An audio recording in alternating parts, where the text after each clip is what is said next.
ng kalsada sa University of the Philippines Diliman na ikot at Toki Jeep. Bumida ngayong gabi hindi lang sa mga lansangan kundi pati sa isang concert. Pati nga mga ginamit na instrumento gawa sa piyesa ng ipinagmamalaki nilang pampasada. Live mula sa Quezon City si Cedric Castillo, may paandar.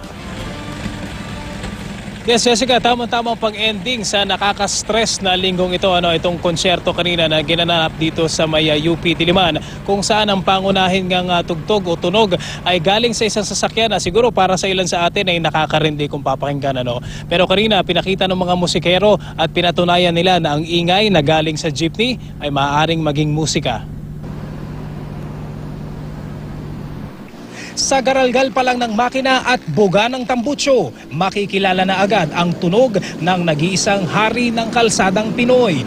At hindi na siguro may kakaila na kapag pinagsama-sama sa lansangan ang hindi na mabilang na dami ng mga jeepney, sakit sa ulo ang ingay na likha ng mga sasakyang ito.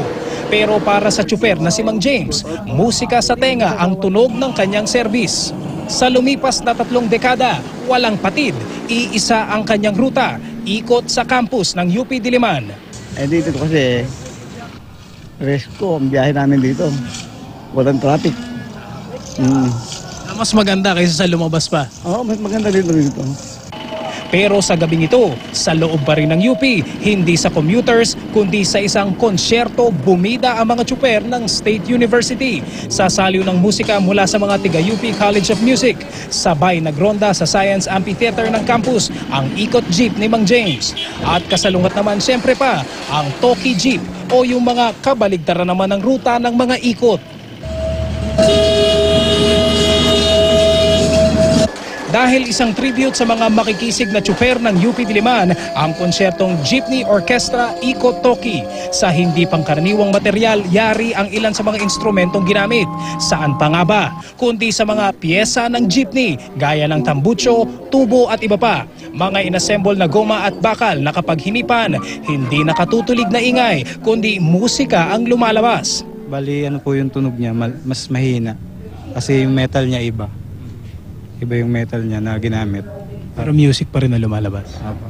Nung una hindi, pero nung tinutugtog na namin, saka namin nararamdaman na, pwede pala.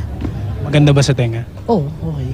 Ayon sa composer ng pagtatanghal, kung tutuusin, ang kalsada raw ay isang malaking orkestra. Ang urban culture ay isa sa mga least exposed or developed, explored sound source. Kaya feature namin tonight yung mga drivers and what sound they produce when they drive. No? Hindi lamang yung busina, yung kahit yung mga coins, yung mga pera na pag niluhulog nila. Napaka-importante sa amin yun. Dahil lumalawak ang pakikisama namin.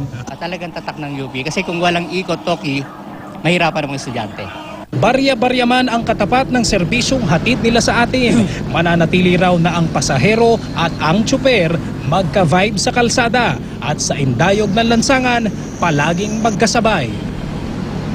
Siguro, Jessica, napapansin mo sa paglipas sa mga taon ay dahan-dahang nadadagdagan o napupuno ng mga private na mga kotse yung mga parking lot dito sa University of the Philippines. Ganun pa man ay siguro hindi na mapapalitan itong mga jeepney bilang official service ng mga isko at mga iska. Jessica.